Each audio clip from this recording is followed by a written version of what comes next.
Australia student visa series हेरेर बसिरहनु भएको सम्पूर्णमा म विशाल गिरी स्वागत अनि न्यानो अभिवादन गर्न चाहन्छु। आज हामी पछिल्लो समयमा अस्ट्रेलिया हाई कमिसनले फाइनेन्स रिलेटेड नियमहरूमा गरेको चेन्जेसहरूको बारेमा डिटेलमा चर्चा गर्नेछौँ। साथै यी चेन्जेसहरूलाई कसरी ओभरकम गर्न सकिन्छ वा सकिँदैन भन्ने विषयमा पोसिबिलिटिजहरूको बारेमा पनि केही बुझ्नेछौँ। अहिले रिसेन्टली लन्च गरिएका सम्पूर्ण स्टुडेन्ट भिजा एप्लिकेसनहरूमा सब्सिक्वेन्ट इन्ट्रान्ट एप्लिकेसनहरूमा स्टुडेन्ट भिजा एप्लिकेसन अन्तर्गत पनि वेट सेक्टर होस् चाहे त्यो हायर एजुकेसन सेक्टर होस् सम्पूर्ण एप्लिकेसनहरूमा S56 रिक्वेस्टहरू आएको देख्न सकिन्छ, जसमा केस अफिसरले we require additional information in order to assess your financial and claimed economic ties to your home country भनेर रिक्वेस्ट चेकलिस्ट एन्ड डिटेल्स पठाएको देख्न सकिन्छ। स्पेसल्ली यी सबै रिक्वेस्टहरू मागिएका थप सपोर्टिङ एभिडेन्सेसहरू फाइनेन्स रिलेटेड छन्। इन्कम फ्रम बिजनेस होस्, ल्यान्ड लिज होस् वा स्यालेरी होस्, सबै खालको इन्कम सोर्स प्रमाणित गर्नका लागि थप सपोर्टिङ डकुमेन्ट्सहरू मागिएको छ। So let's first understand income from बिजनेसको लागि के डकुमेन्टहरू मागिएको छ त। यसमा प्यान सर्टिफिकेट मागिएको छ। यदि तपाईँको मेन स्पोन्सर मेन बडीमा इन्क्लुड हुनुहुन्छ भने द्याट्स फाइन, अदरवाइज उहाँको अनरसिप कति पर्सेन्टको छ, उहाँको अनरसिप खुल्ने गरी त्यो डिटेल्स खुल्ने गरी अफिसियल एग्रिमेन्ट पेपर मागिएको छ। त्यसै गरी लास्ट 3 इयर्सको इन्कम ट्याक्स रिटर्नको पेपर्स र लास्ट 12 मन्थको बिजनेस अकाउन्टदेखि गरिएको ट्रान्ज्याक्सनको स्टेटमेन्ट पनि मागिएको छ। यदि इन्कम फ्रम स्यालेरी देखाउनु भएको छ भने इम्प्लोइमेन्ट कन्फर्मेसन लेटर, इम्प्लोइको personal account number, PAN number, last 3 इयर्सको इन्कम ट्याक्स रिटर्नको पेपर र लास्ट 12 मन्थ्सको पे स्लिप मागिएको छ। र त्यसबाहेक स्यालेरी अकाउन्ट, सेभिङ अकाउन्ट जस्तो पर्सनल ब्याङ्क अकाउन्टको लास्ट 12 मन्थ्सदेखिको स्टेटमेन्ट पनि चाहिने भएको छ। इन्कम फ्रम ल्यान्ड लिज वा अन्य कुनै लिज भनेर देखाउनु भएको छ भने यसरी नै ल्यान्ड ट्याक्सको पेपर र लिजको अकाउन्ट डिपोजिट भएको खुल्ने गरी पास्ट 12 मन्थ्सको ट्रान्ज्याक्सन देखाउनु पर्ने भएको छ।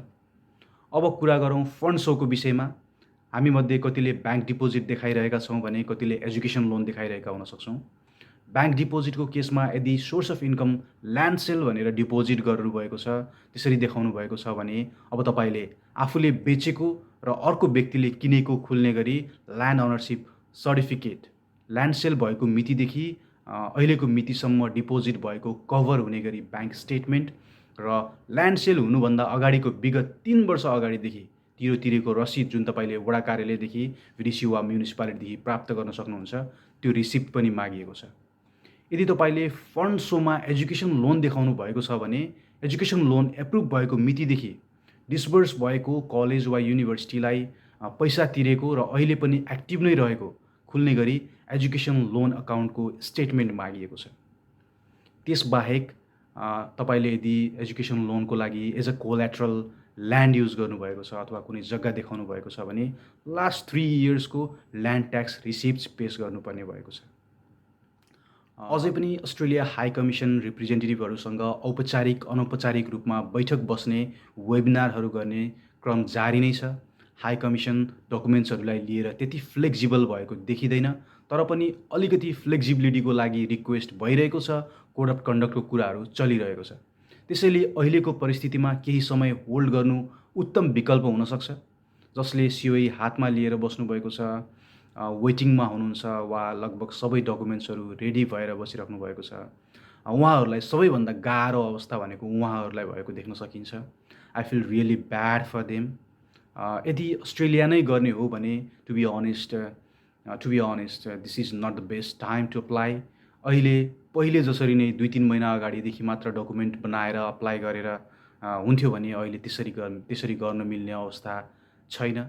अप्लाई गर्नुभन्दा कम्तीमा पनि 6 महिना अगाडि बिजनेस प्रोफाइल, पर्सनल अकाउन्टमा ट्रान्ज्याक्सन सबै कुराहरूको पूर्व तयारी गरेर weak point and strong point खोजेर त्यही अनुसार अप्लाई गर्नुपर्ने स्थिति सिर्जना भएको देखिन्छ। यदि तपाईँ अप्लाई गरेर बस्नुभएको छ र यो तपाईँलाई चेकलिस्टहरू आएको छ भने यो सम्पूर्ण डकुमेन्ट्सहरू बनाउन सक्नुहुन्छ, जुटाउन सक्नुहुन्छ, क्ल्यारिफिकेसन दिन सक्नुहुन्छ भने डकुमेन्ट अपलोड गर्नुहोस्। Otherwise I would suggest not to take risk. डकुमेन्टहरू पुर्याउन सक्ने अवस्था छैन भने एप्लिकेसन विथड्र गर्नु नै उत्तम विकल्प हुनसक्छ। किनभने वान्स यु गेट रिफ्युजल, यसले तपाईँको प्रोफाइललाई विक बनाउँछ। भोलि अन्य कुनै ठाउँमा अथवा चाहिँ फेरि फ्युचरमा कुनै ठाउँमा अप्लाई गर्दाखेरि तपाईँको एउटा प्रोफाइल नराम्रो देखिन जान्छ। लास्टली, नियमहरू कहिले कडा हुने कहिले लुज हुने क्रम चलि नै रहन्छ। त्यसमाथि पनि अस्ट्रेलिया भनेको यस्तो कन्ट्री हो जहाँ नियम एकदमै फेरबदल चेन्ज एकदम छिटो छिटो भइरहेको हुन्छ।